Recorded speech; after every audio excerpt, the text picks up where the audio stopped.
The subject of this episode drives much of the heated emotion with respect to the stem cell debate and is therefore critical in understanding the subject. Much information has permeated our perception of what is or is not allowed or funded in the United States. So in an effort to not further muddy the water, what you will hear from this point will be a direct reading of the Domestic Policy Report released by the White House in January 2007. Current federal law. Private sector human embryonic stem cell research has been and continues to be permissible without restriction in the United States. The national discussion over embryonic stem cells has largely taken the form of a debate over federal funding of this kind of research.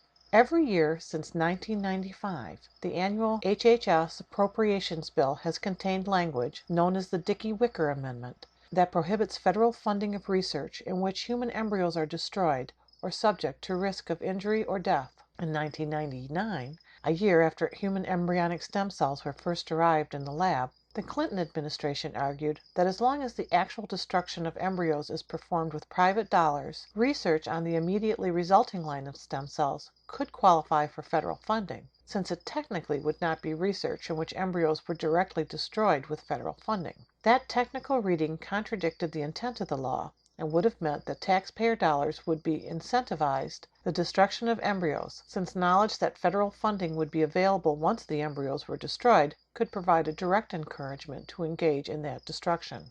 The Clinton administration drafted rules along the lines described above, but their term ended before they could be put into effect. No federal dollars ever went to support human embryonic stem cell research. Upon entering office, President Bush examined the issue closely, seeking a way to advance potentially significant research without using taxpayer funds to support or encourage the destruction of human lives. Upon entering office, President Bush examined the issue closely, seeking a way to advance potentially significant research without using taxpayer funds to support or encourage the destruction of nascent human lives.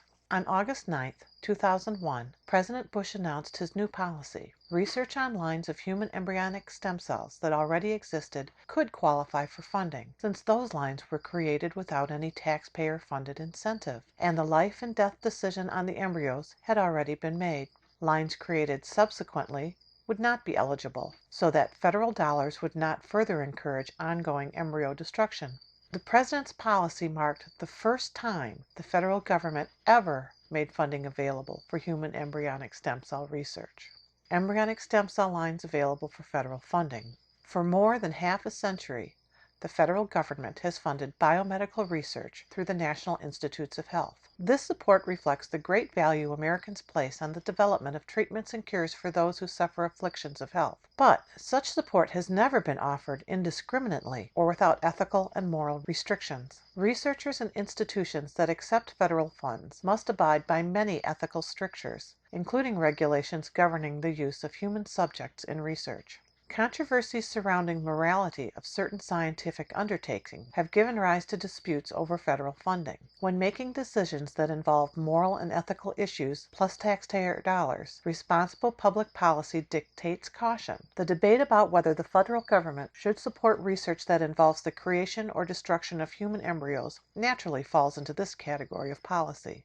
This administration is the first to provide federal funds for human embryonic stem cell research, and it has established this new funding within a careful framework that avoids encouraging the destruction of human embryos. Scientists can explore potential applications using existing stem cell lines. 21 separate lines have been made available to researchers, and more than 700 shipments of cells, with over 3,000 more shipments available upon request from the NIH. To date, over 85% of stem cell research projects leading to publication worldwide have been used with these approved lines. Non-federally funded embryonic stem cell research. Contrary to common misperceptions, there is no presidential ban on human embryonic stem cell research. No federal mandate constrains private or state-governed funding of any element of this science. In fact, funding by individual states is expected to add up to several $billion in the next few years. The President's policy has been built upon the proposition that stem cell research is proceeding rapidly and will continue to make progress in the future without requiring ethical shortcuts that use taxpayer dollars in ways ways that tread on established protections for human life. There is no reason to sacrifice long-standing moral concerns in a short-sighted rush for therapeutic payoffs. The wisdom of a careful approach would seem to be underscored by the growing likelihood, based on last year's research, that alternative sources of pluripotent stem cells may be available in the future without requiring the embryo destruction that has engendered so much controversy. Rather than providing taxpayer dollars for methods that raise ethical concerns, the administration has promoted intensified research into techniques to develop stem cells with the characteristics of those derived from embryos, but without doing harm to embryos. And the ethical direction encouraged by the President in 2001 has begun to bear fruit. Scientists are now exploring a range of non-destructive techniques, with numerous articles in leading scientific journals reporting encouraging progress. Some examples are described in the second section of this report. I'm going to skip over the ethical debate and move directly to recent developments in non-embryo destructive stem cell research and therapy. In January 2004, the President's Council on Bioethics published a report entitled Monitoring Stem Cell Research, and in the introduction, the report made the following comment. Monitoring stem cell research can be a little bit like watching Niagara Falls. Not only do scientific reports pour forth daily, as they do in many other areas of research, but a kind of mist arises up from the torrents of news flashes and editorials, making it difficult to separate knowledge from opinion and hope from hype. The underlying biology, whether viewed at the level of the gene, cell, tissue, organ, or organism, is dauntingly complex, as is all cell biology. At any of these levels in this new and dynamic field, it is frequently difficult for even the most knowledgeable scientists to be truly certain of what really causes what. The emotional appeal of stem cell research places further strains of exaggeration and misinterpretations on scientific claims. The cumulative effect is often a very foggy glass. In the two sections below, on developments in stem cell research and on alternative sources of pluripotent stem cells, we offer a brief review summarizing some significant recent research. Our aim is to build clearer public and legislative understanding that there are alternative scientific approaches which may be able to produce the functional equivalent of embryonic stem cells, but without harming embryos.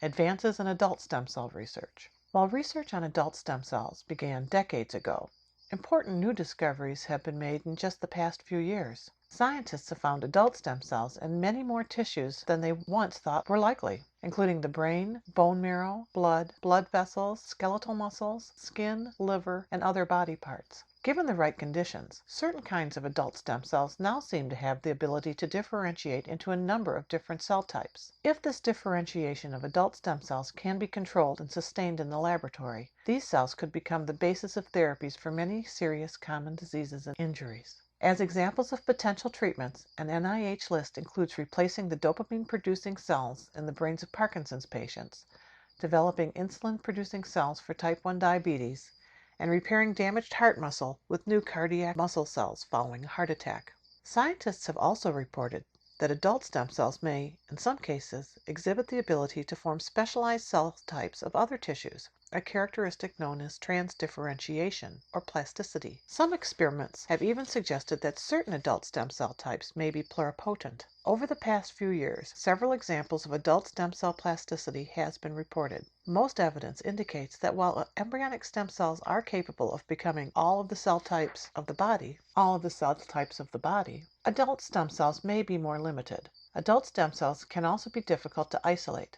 The methods of growing them in culture are still a work in progress. Adult stem cells, however, do have some important scientific advantages as potential therapies.